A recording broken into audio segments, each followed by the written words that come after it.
This is exactly what the Mets needed, and it's all thanks to these guys. The skip, Carlos Mendoza, and the president of baseball operations, David Stearns. They had a spark for the offense, and it all started with the decision to switch up the lineup, starting with the final game of the Red Sox series back on May 21st. And man, it has worked. Quick disclaimer before we get into today's video. This video is pre-recorded, so the stats are before the Dodgers series started back on June 2nd, that being the away series in Los Angeles.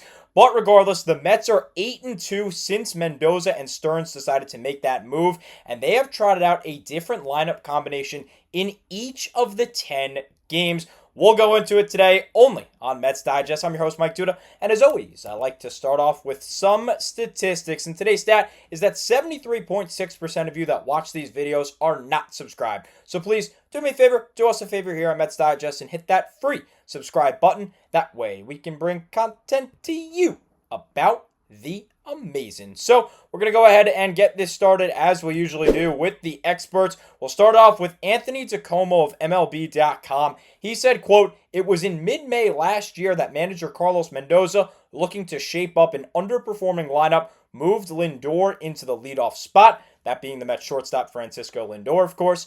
It worked. Almost overnight, Lindor morphed into an MVP candidate and the offense began humming. 1 year and 3 days after that move, Mendoza engineered a more subtle change, bumping both Juan Soto and Pete Alonso down a spot. Though Mendoza downplayed it at the time, the shift seemed to be in direct response to Soto's season opening slump, and the two main decisions here, of course, were to move Juan Soto down from the number 2 spot to the number 3 spot in the lineup, and as a result, Pete Alonso moved from the 3 to the cleanup spot at the 4. Now, besides 1 day off from Juan Soto on May 14th, these guys spent every single game so far this season before the change in their respective spots, Soto at the 2 and Alonso at the 3. So Mendoza decided to shake up the lineup when the offense was at its worst and when the Mets were in a pretty bad losing streak and a slump.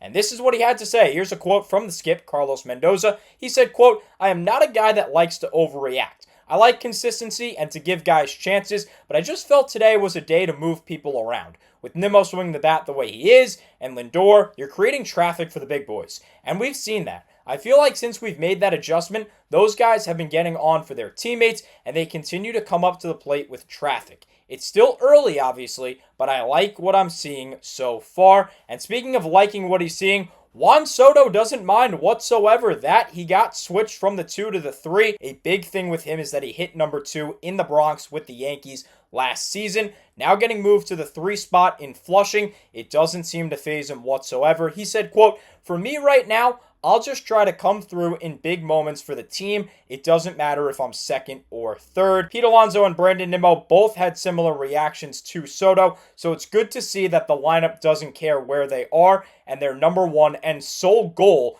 is to win and produce some runs. Now, this decision by Mendoza and Stearns, it has worked. As you saw earlier, an 8-2 record since the switch, 4.7 runs per game, which is better than the 4.35 runs per game averaged before the switch. And we found out where a lot of guys are best in the lineup, with Lindor, Nimmo, and Soto in the 1, 2, and 3 respectively. The Mets have had that lineup combination 4 times so far, and in those 4 games, the 3 of those guys are hitting a combined 271 with 9 runs scored, which is pretty good and is coming close to the standards that you want to hold those 3 guys at, especially because they are probably 3 of your best 4 hitters, with the exception of Pete Alonso. Going back to what I said earlier about how I think we found where the best spots are for certain guys in the lineup, I know that we haven't faced the best competition in the Rockies and in the White Sox, 2 of the worst teams in the MLB, but the stats don't lie. They speak for themselves.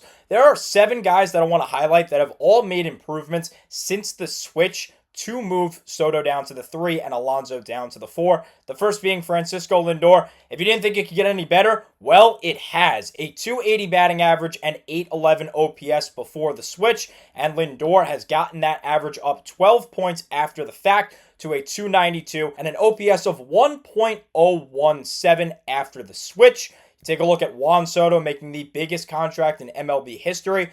Well, the stats are a little bit down since the switch, but he has homered in back-to-back games, which is a really good sign for a power and contact hitting Juan Soto. So hopefully we can heat him up. That would be clutch. And if he gets hot and gets to his MVP caliber self, watch out for the New York Mets. I already say watch out for the New York Mets, but watch out even more if Soto is hot. Next guy to go over is Pete Alonso. Although he has also seen a statistical decrease since the switch, 3 of his 12 season home runs have come after the switch, and he also broke a 16-game, 63 consecutive at-bat streak of not homering, second longest in his career. So he was able to break the streak, and he's homering, which is Alonso's biggest job. Hit homers, get extra base hits, drive in runs. You don't really need him to have the highest batting average.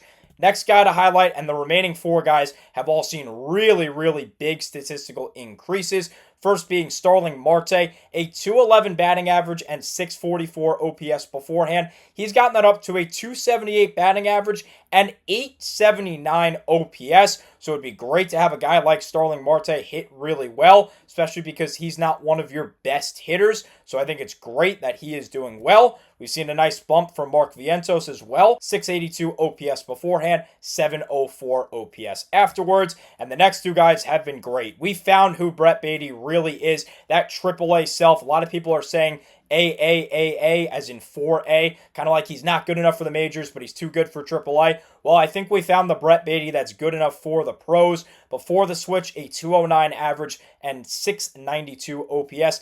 After the fact, a 326 batting average and an 895 OPS, nearly a 900 OPS for Baty, which is awesome. And a guy who's found even more success since the switch has been Brandon Nimmo, who's been an important factor of the switch. He went from the 4, sometimes the 5, sometimes lower, to pretty much solidifying himself at the number 2 spot. Before the switch, he was hitting to a 215 batting average and 678 OPS. Now those clips are at 364 for the batting average and 962 for the OPS. So Nimmo has definitely seen a lot of success since the switch as well. And with all of these factors, you got a lot of guys going to certain spots.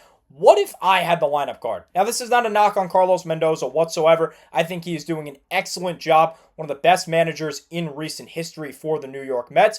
But let's play a little game. What if I had the lineup card? And comment down below. Let me know if you agree. Let me know your ideal starting lineup if you had the lineup card in your hand. Here's what I'm rolling with against left-handed pitchers. Obviously, in the number 1, I got Francisco Lindor playing shortstop. I have a video coming out tomorrow on how good Lindor has been, particularly since Mendoza decided to put him in the leadoff spot. He has been incredible. No way I'm touching that. In the number 2 spot, I actually have Mark Vientos, a 506 slugging percentage last season when he was in that spot, and a 471 career slugging clip. So I think he's pretty solid in the number 2, and I do have him at the designated hitter spot because we've seen his poor defense at third base. You see later in the lineup, I have Brett Baty. He is definitely the option at third base defensively over Vientos. In the number 3 spot, I got Juan Soto playing right field and Pete Alonso in the 4 playing first. That's obvious. That's the whole reason why I'm making this video. No way I was going to change that. Now in the 5, I actually have Brett Baty, and although the stats don't support me, I felt that I needed a strong hitter in the 5 spot, and Baty has been red hot of late, so at least right now, I'm putting Brett Baty in the 5. In the number 6 slot, I got Starling Marte playing left.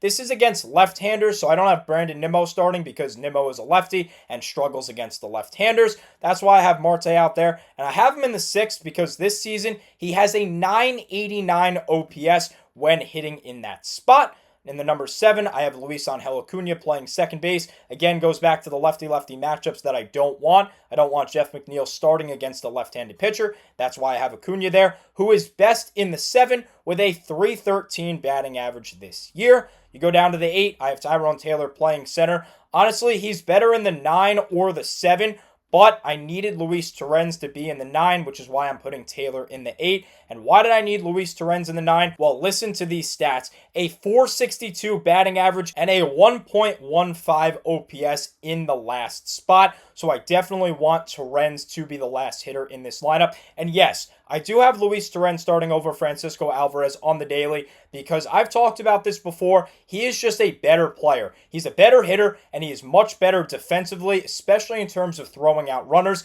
Give me Torrens in the starting lineup every day. And before I get into the right-handed right-handed lineup. Just to note, this is what I would do on the daily basis. Of course, certain guys need off days on certain days, and if I had the lineup card, I would switch that accordingly, but this is what I want to roll out on a daily lineup when my guys are healthy and when my guys are ready to play. We'll wrap this up with the right-handed lineup.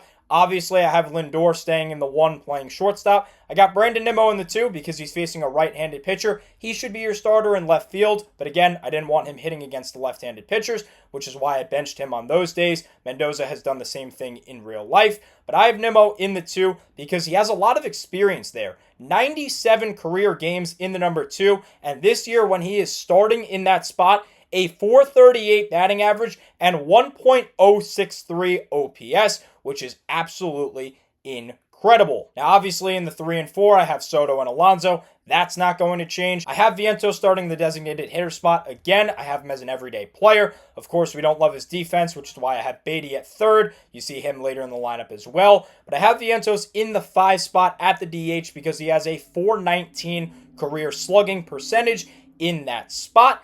In the 6, I'm going Luis Torrens. Although I mentioned how good he was in the 9 against the left-handed hitters, I want him in the 6 here because he's still really good in that spot. This season, a .314 average and .842 OPS when he is hitting 6th. And the reason why I have him in the 6 is to get Tyrone Taylor and Brett Beatty in their best spots. Naturally, I got Jeff McNeil in the 7 playing second base, 109 career games in this spot, and he's got a .275 average, .365 OBP, and .773 OPS. Now, I got Brett Beatty in the 8 because this season he has the most experience in that spot and great statistics to go along with it, a .300 batting average and .924 OPS, in 43 plate appearances. And then last, I got Tyrone Taylor because, as I said earlier, he is best in that spot with a .281 batting average. So this is what I would do if I had the lineup card, but we went over the main news, and that is that the Mets are doing excellent ever since they did the lineup switch, and ever since Mendoza has switched Soto from the 2 to the 3,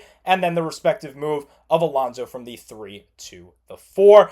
Mendoza does really well when he makes these kind of lineup moves. We saw it last year when he moved Francisco Lindor from the 3 to the leadoff spot, and that has paid its dividends. And so far, that 8-2 record is definitely showing that the lineup switch has worked really well for Mendoza. So do me a favor, drop down below. What lineups would you guys roll out? Do you agree with me? Do you not? Drop your opinions down below in the comment section. Thank you so much, as always, for watching, and let's go Mets.